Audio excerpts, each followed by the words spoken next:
Time for Game Talk. Woo! It is time for some Game Talk, baby. And you know, this month's Game Talk for January of 2019 is going to be a little bit different. Of course, we're kind of figuring out what we want to do with Game Talk. Actually, we're figuring out a lot of things to do with Sovereign Tech and all of its adjoining, shall we say, properties. I don't know, want to be careful using that term, but that includes Game Talk, the Star Wars update, and so on, and figuring out how things are going to go. Not only that, but if you listened to the Wednesday Q&A, our very first one, was that our first one of January? Or of 2019? I believe it was. If you listen to that, you notice that the audio, there's a little bit of a problem. Well, problem solved. I do think it was my mixer causing all kinds of issues, and I'm actually using the H6 in the studio. I've got it on a nice little tripod here, just plugged in through USB, and it's powered by the USB as well, and man, it sounds fantastic. I'm terribly, terribly pleased. I mean, I have the same microphone hooked up to it, my Audio-Technica microphone, and because it plugs right into the XLR connection on that. I mean, it's pretty incredible. If you're a podcaster, you can really just, it's amazing. I mean, you can put all this in a bag so easily, and everything powers right through the laptop, and you just toss in an XLR cable and the microphone into a bag, and you've got the H6, and away you go. I mean, studio on the run. And I haven't even messed with the settings. Like, you can do some, there's a few things. You can set up a limiter, you can do some compression built right in through the mixer in the H6. What a beast of a little machine that is. Anyway, this is Game Talk. This isn't podcast talk, okay? We're here to talk games. But we got a bit of a different one for January. One thing that is going to be different from the previous episodes of Game Talk is that I'm not going to do a video game review in this one. This is pretty much going to be, we'll get right into some news because there is a lot of news going on, a lot of hot and happening things. Some of which, actually all of which I think are kind of surprises. Some are about consoles, some are about no longer consoles. It's pretty amazing. But we'll start breaking into all of that. Though, I do want to say, this is kind of a new thing for me. Okay, so part of the reason that I'm not getting into a game review, you ever meet, I don't know, you find someone that all of those things that you like to do in video games, like part of the reason I play video games is because I can do things in those in video games that either I can't or like literally can't. Obviously, I can't get into a starfighter and, go take on whatever, like in Life Force or something, right? But, go Vic Viper and Lord British about it all.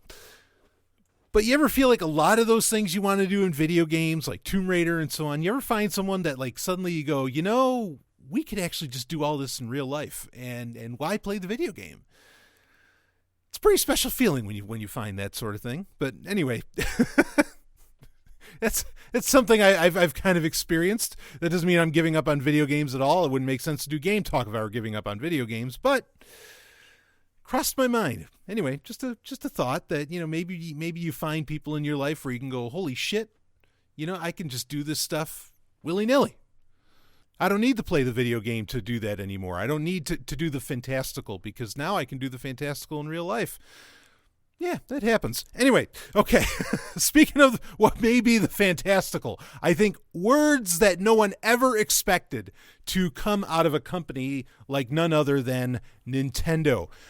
This is actually Variety's reporting on it of all places. I don't know why Variety is reporting on game news. Actually, a lot of other news sources talked about this as well. A lot of gaming press, Polygon, Kotaku, and so on. But I thought it was just interesting for Variety to be talking about it. But here's the headline. Nintendo may eventually move away from home console development. What the fuck? And this is just from a few days ago. I'll read a little bit of the story here. Although it's hard to imagine Nintendo not having a home console on store shelves, the company could move away from developing such hardware in the future. Nintendo President Shunitaro Furukawa hinted as much during a recent interview with Nikkei, translated by Nintendo Everything. While Nintendo has been developing home consoles for over 30 years, Furukawa said the company's focus could shift away from them because, quote, flexibility is just as important as ingenuity, end quote. Nintendo has already had some success branching out, whether it's through handheld consoles like the 3DS or smartphone titles like Fire Emblem Heroes. It's also dabbling in theme parks and movies. Quote, different ways to have our characters be a part of everyday life, end quote, Furukawa said. Quote, we aren't really fixated on our consoles. At the moment, we're offering the uniquely developed Nintendo Switch and its software, and that's what we're basing how we deliver the Nintendo experience on. That being said, technology changes. We'll continue to think flexibly about how to deliver that experience as time goes on, end quote. And that's, of course, all from Furukawa. Now, a couple things to understand with this. There's a little bit more to the story, but a couple things to grasp. First off is that Nintendo is regularly shifting CEOs, like on a very regular basis. Like, I think I'm fairly certain that Furukawa wasn't the same CEO that was talking like back in April. And this is by design. You know, ever since Wada-san died, they've pretty much been, they haven't had one guy in charge. They've been shifting it up to see, you know, maybe that allows them to be a little more agile, they think, I don't know, whatever, or bring in new ideas and not get stuck in the ever-changing tech landscape of today, blah, blah. I'm using buzzwords, but you get my point. And I'll tell you, I think what's really being said here, or what's really going on, I mean, there's a chance that because of that consistent shifting, or constant changing of the guard, constant changing of leadership, this could change in a year. You know, there could be a completely different path, because I think most people would say, well, this is fucking nuts for Nintendo to say, you know, here they go. They have the Nintendo Switch. They have this really hot console on their hands. No pun intended. Why would they stop making consoles when they're at when potentially they're at the top of their game? Also, no pun intended. Well, I think that Nintendo Switch Online is pointing at really maybe where they want to go. They are thinking, hey, you know, maybe one day the real money is made when we do streaming services. And this is what they're pointing at. Also, of course, yes, they are doing partnerships where they're looking at making movies. They're involved in having major attractions at theme parks. And, of course, Pokemon Go and some other things are doing very well for them. But I think that Nintendo Switch Online is really them. It's Nintendo testing the waters on how they, you know, how much does streaming matter to the user base? How many people are willing to pay for this? How much of the gaming experience does it make up for on the Nintendo Switch itself, on their console, and so on? And that's probably why they're getting away from you owning games via a virtual console style service on the Nintendo Switch. So really, this is just them, I think, saying, yeah, we're looking at Nintendo Switch Online, and, you know, that might just be the future, and you might be able to do that on any device you happen to have. I mean, take note that Nintendo is now selling pretty much, I guess you would say console-specific or experience-specific controllers. Like, you can get, so right now Nintendo Switch Online is largely about NES games getting released, okay? With various little updates in it and so on. They are happy to sell you a very specific, pair of NES controllers that only work with the Switch and only work with Nintendo Switch Online. So I'm sure Nintendo, in their hardware brilliance, would say, okay, you can access Nintendo Switch Online on your PC, on your smartphone, hell, who knows, maybe some other console that you'd be able to do it. But we're going to give you these USB controllers or whatever controllers. We'll sell you the controllers so that you have the premium experience, whatever you happen to be doing. Granted, also, Super Smash Brothers Ultimate took me a second there. They sold the GameCube controller, right? Specifically for that. So clearly they're willing to engage in that business. But I think that's really what's going on here, is that Nintendo is getting everybody ready that they're going to go all streaming. And that might really happen. You know, as ridiculous as I think that is, as much as that is a direction for gaming that I am not interested in, that really may occur. Now, granted, like we've talked about, my co-host, Robin Freebeard, for the Star Wars update, I think we were doing one of the live Hangouts Q&As. And in that, we brought up, when we were discussing things, I started thinking, I'm like, oh, you know what's going to happen? there's going to be gaming has become such a big industry and has such a large audience, okay, and consumer base, that there's going to be this split where you're going to have people that are more into traditional retro-esque consoles, and then you're going to have people that are more into, the latest and greatest Call of Duty or whatever the fuck else is coming out. Okay, and those people are going to end up, falling into some kind of streaming service, because certainly Sony's already has their streaming service with PlayStation, and it's really just a matter of time before, Microsoft's already planning one. These streaming services are a thing, but then there are people who are going to want their home hardware console that they can plug in and do the business with. And those might be more retro gaming affairs, or maybe it's like the new Intellivision that's going to be coming out, or we have some other news of consoles coming out, here in a minute. It actually might be a great lead into that. But yeah, it's going to split off. And I think it's going to split off to retro consoles versus really streaming. I know that there's already been announcements about the PlayStation 5 and some hints around that and everything, but and granted, this does kind of get called almost every generation, almost every new console generation, which, what are we going to be in the 10th generation now? That this one's going to be the last one, because the next thing you're going to get is just going to be a streaming service, and it's not really going to be a console, and it's going to be a streaming service you can experience kind of anywhere. I do see that as being one direction that the gaming industry is going to go. But the gaming industry, again, is so large now, it doesn't just have to go in one direction. I think it can go in the other direction too, or it can just fork off from each other. One goes streaming and one goes retro hardware. And I really see that, I very much see that happening. So I had another story I wanted to get into first about this, but I'm going to shake it up, actually. And I want to talk about this next, because we are getting a new console from a company that is really, they're only a software developer. This is very weird. I don't know how I kind of know how I feel about this in one sense, but then also in a broader perspective, I don't really know how I feel about this. So the company is Slightly Mad Studios, who they did Project Cars. They've done some racing and some various simulation games. But that's all they've really done. And they're like a British gaming developing company. And, well, here it is. The story's from GameSpot, and it's a new game console is coming to compete with PlayStation and Xbox. Exact specs haven't been confirmed yet. I'm going to read a little bit of the story. Slightly Mad Studios CEO Ian Bell has revealed the company is developing a standalone console.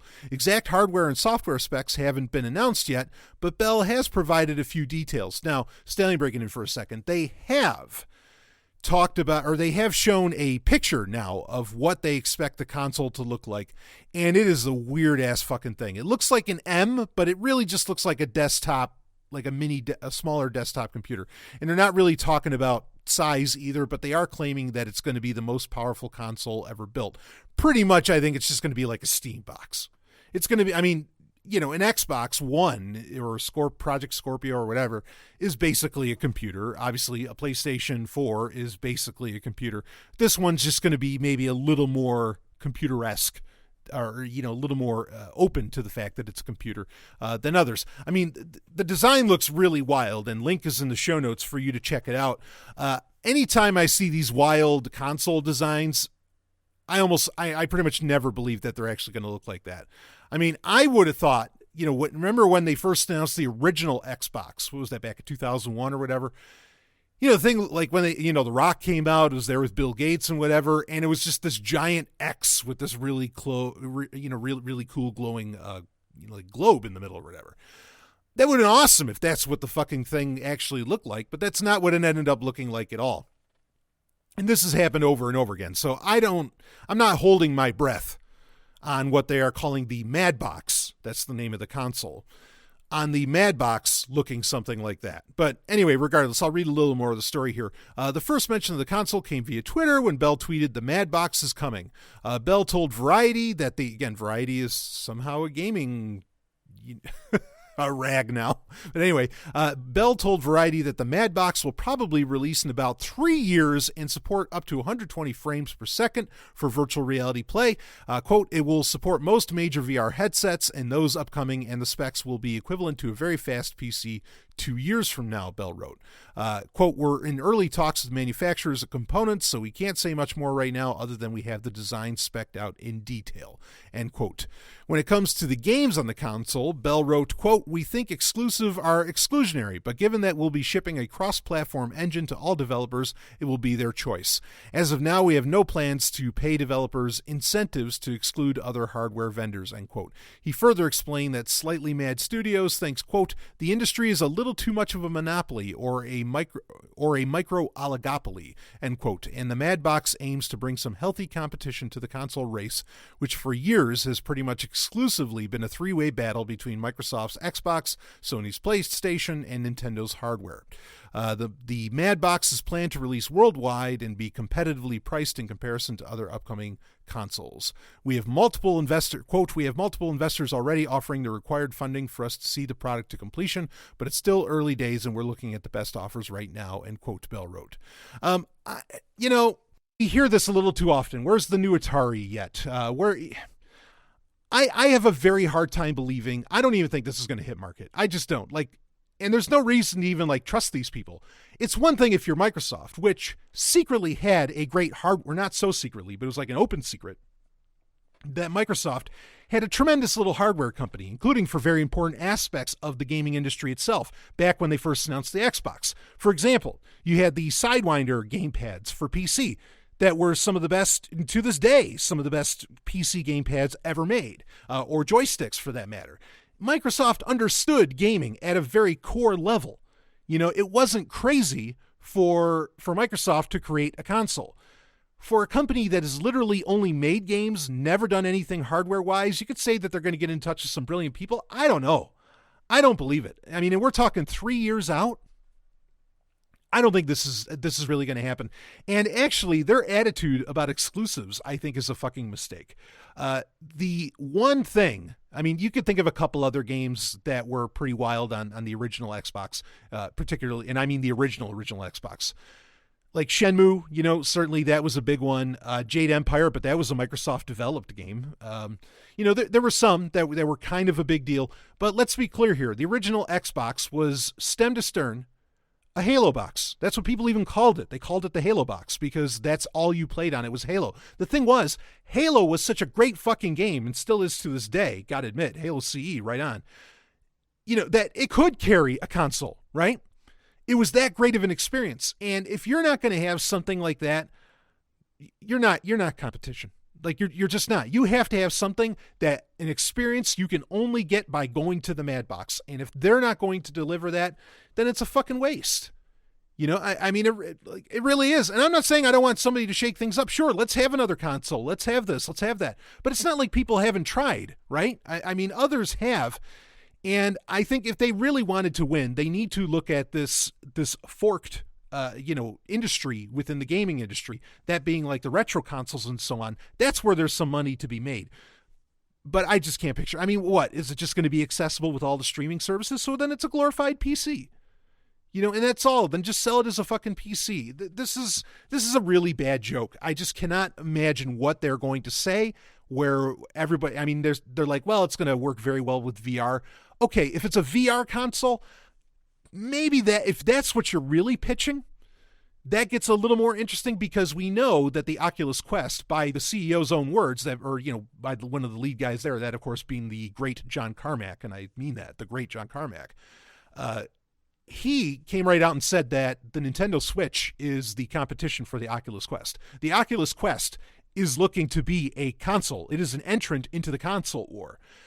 They have the money to do it. They have the branding power, I think, to do it, to actually be a part of that. But even that is going to be tough to really get in there, since it's just VR and not everybody's sold on VR yet.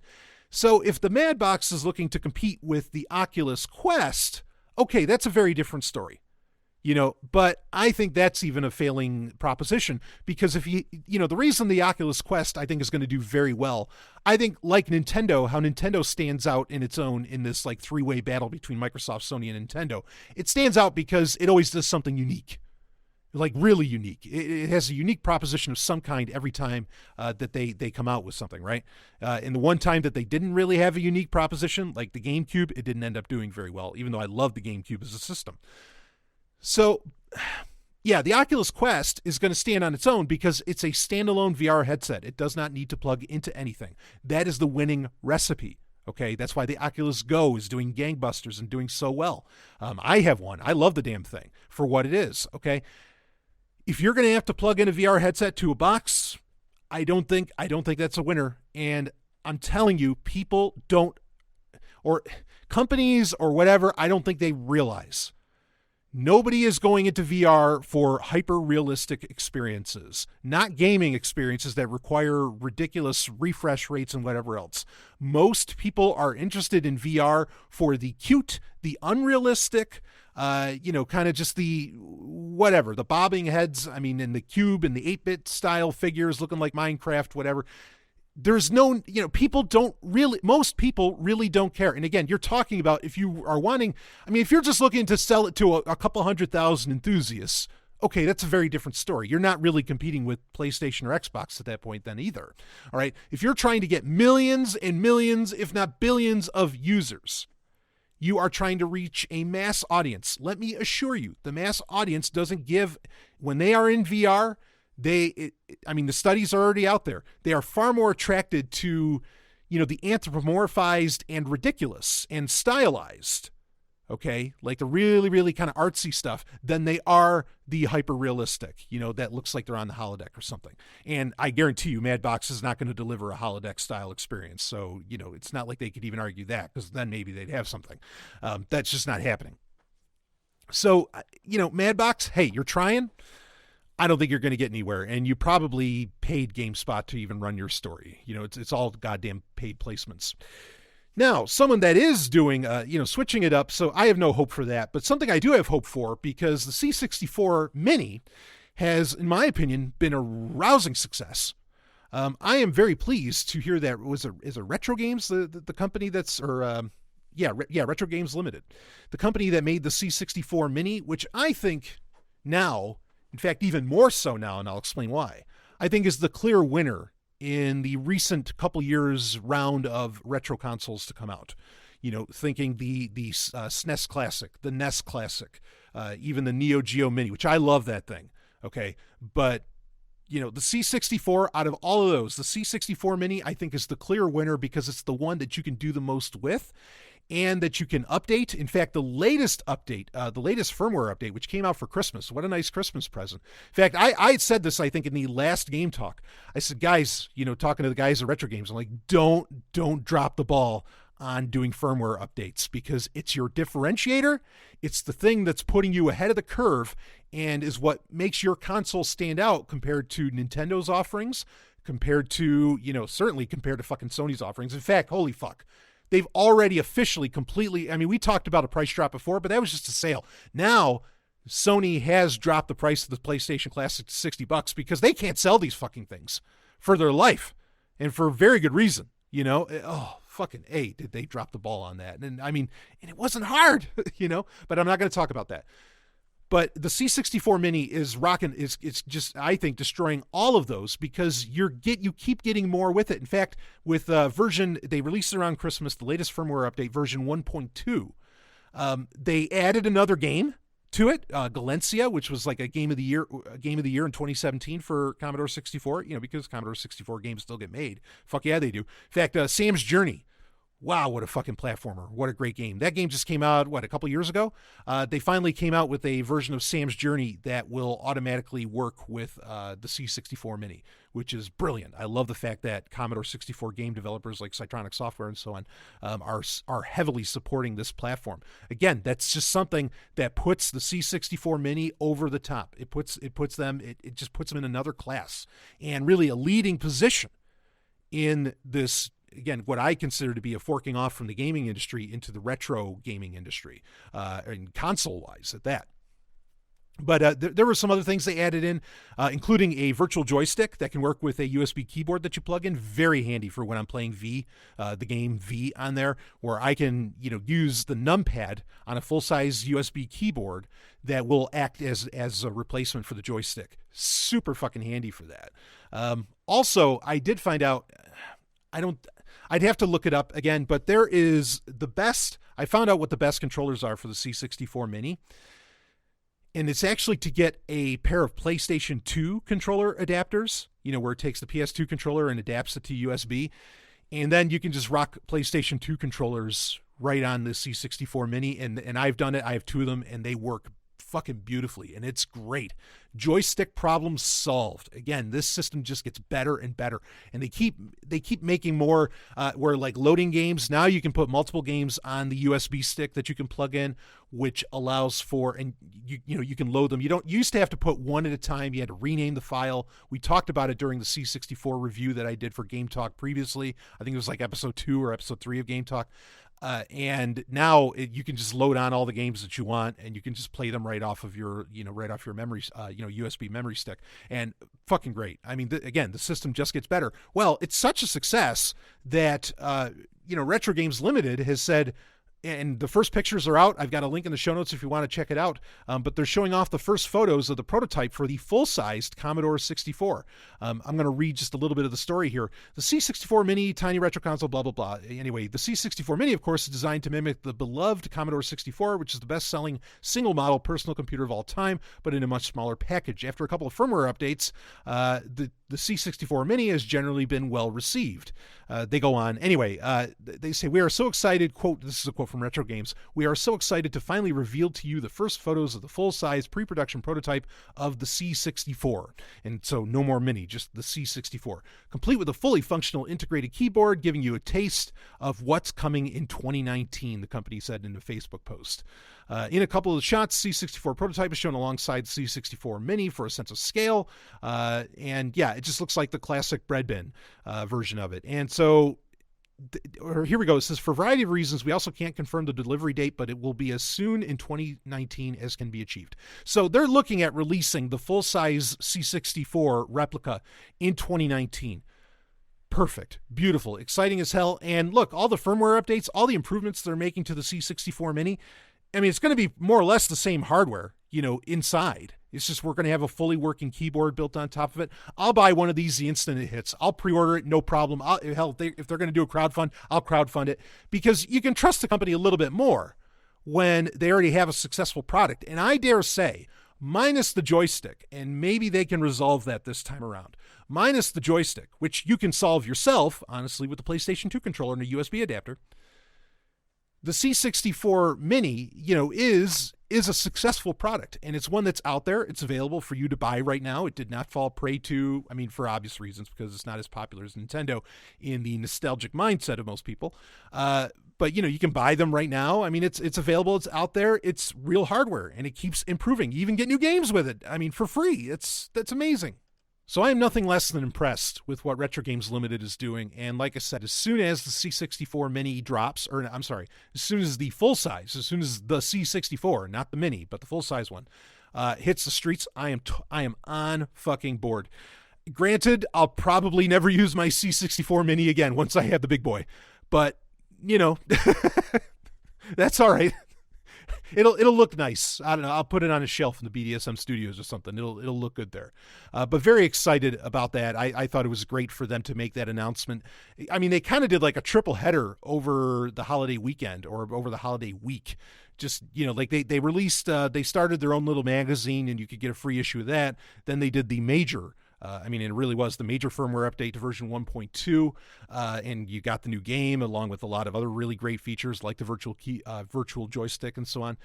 And then they said, and guess what? We are going to do the full size, C64, and it'll probably come out in 2019. I can't wait, and we will definitely review it on GameTalk.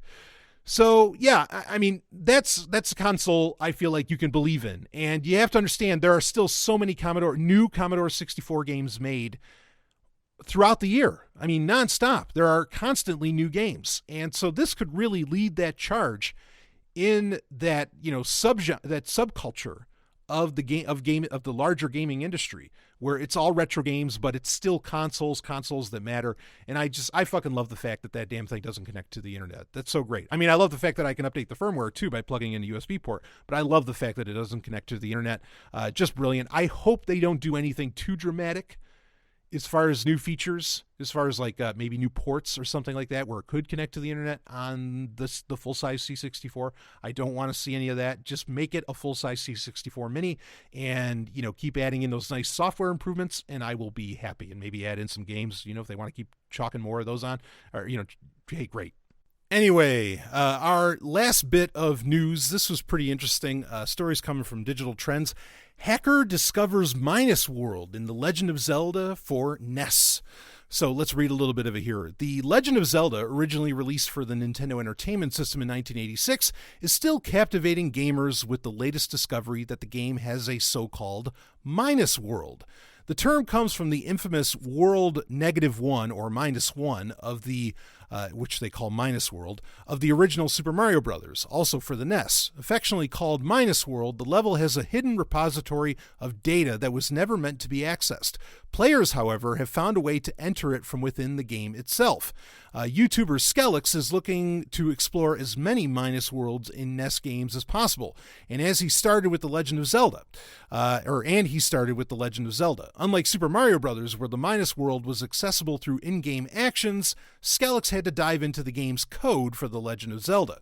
The map in The Legend of Zelda covers an 8x16 grid, but it is capable of measuring Link's position over a 16x16 grid. Okay, so Stallion breaking in for a second. What they're saying is, and there's a video in the show notes where you can see all of it.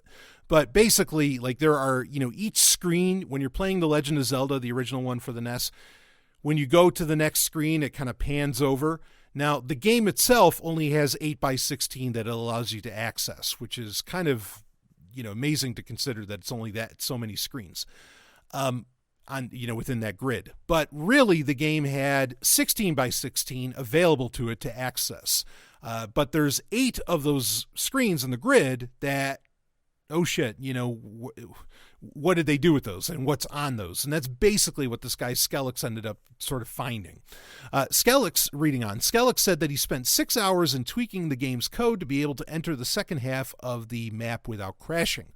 Once he was able to enter the Minus World, Skelix discovered a weird and glitched out version of The Legend of Zelda, but still stable enough to be played.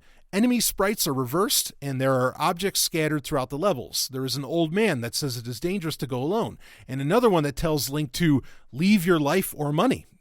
Weird. Link is also able to walk across trees, rivers, and mountains. One creepy part of the discovery was that there were a lot of graveyards in The Legend of Zelda's Minus World for some reason. There are a lot of them hidden in the Minus World when graveyards only appeared a couple of times in the game. It kind of reminds me, just stopping for a second there. It reminds me of kind of like Lavender Town, right? With Pokemon, the stories around that. In fact, on my YouTube channel, I took a clip out where, like, for Halloween, I did a little bit about the legends of Lavender Town in Pokemon, where spooky stuff apparently happens when you go there, when you do a certain trick, and anyway, you can listen to it and find out about that. But a lot of these kind of creepypastas with games, I mean, that would kind of like bug me out for a second. I gotta admit, if I did what Skelix ended up doing, and I go into like these other parts of the of data that's available on the ROM, okay, on the cartridge, but on the ROM and in the code itself, and I'm just like finding a shit ton of graveyards. Yeah, I'd be a little weirded out on that one, But I mean, it's nothing. And when you watch the video, it's just like, it's Legend of Zelda, and it clearly, it's just game data that was just kind of sitting around that maybe they were going to use at certain points within the game, and it's just kind of there. I mean, it's the same thing that happens with Super Mario Brothers. I'll be intrigued to find if there's anything else in there.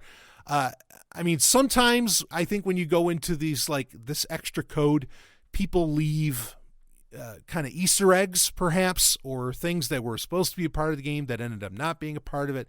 it's really interesting when you get into that. So this is something I want to keep an eye on, and I might report on in future game talks that I think would actually be kind of fun. So anyway, just to read the last paragraph from the story, the unlocked Minus World will not help with completing The Legend of Zelda, unlike the glitch that allows players to skip to the game's ending in 3 minutes. However, it is an interesting look into what goes on behind the scenes, as well as all the work that developers put into the game that players are not able to see. So just an interesting, check out the video and watch it. I did think the graveyard thing was kind of funny, but it's amazing that, and here's the thing. We were talking earlier about how everybody's going to streaming services. Digging into the art that games are, that a completed, finished game, done and done, no more updates. Here it is. We popped it on a cartridge for you. Have a good time with it.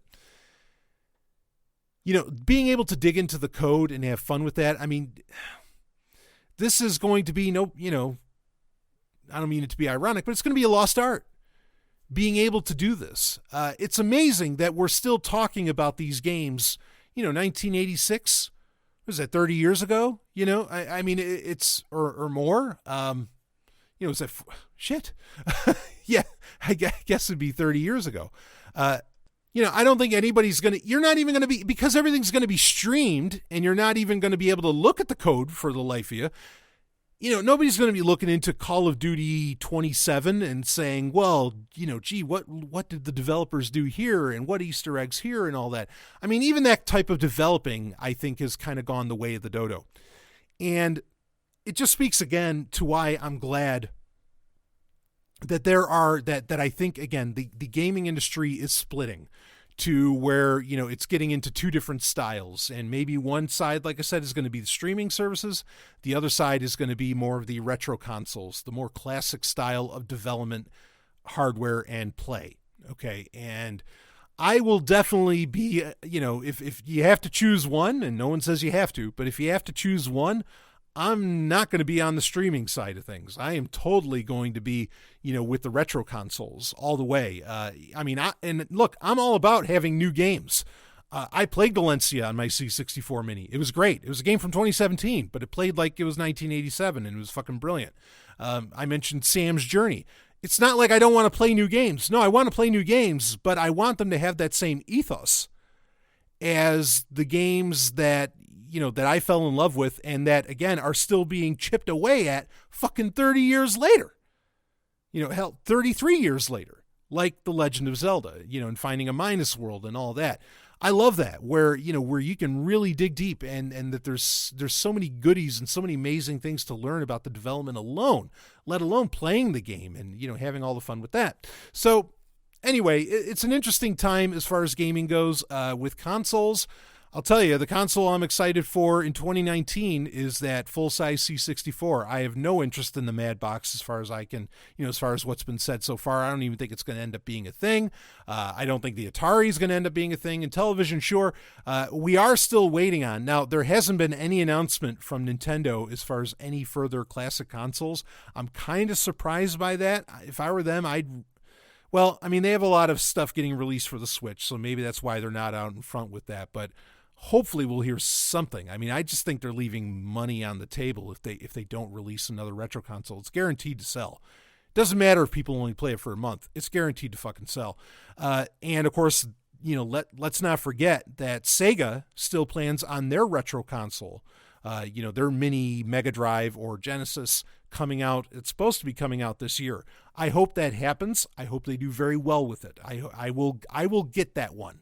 Okay, I'm definitely interested in that, though I have to admit it's probably not going to have 2 of the best games for that system are not ones that Sega themselves did, and that being X-Men and the Jurassic Park game, the first Jurassic Park game. Without those on there, it's kind of pointless, or it's kind of like not worth it for me, because I have every Sonic game 20 million times over, and yeah, I get it. It's nice to have that little package. But the C64 Mini is really showing me what these retro consoles can do, and where they can go. So Sega now, in my opinion, with the retro community, really has to do something special, and hopefully they've learned from Sony's mistakes. So we'll be keeping an eye out on that as well on Game Talk as to when that's going to get released. But anyway, a little bit of a longer episode this time around, and basically all news here. No real talk of no reviews of any games. Even though I'd love to do a review of Galencia or Sam's Journey or even some other of the newer games out there for the C64.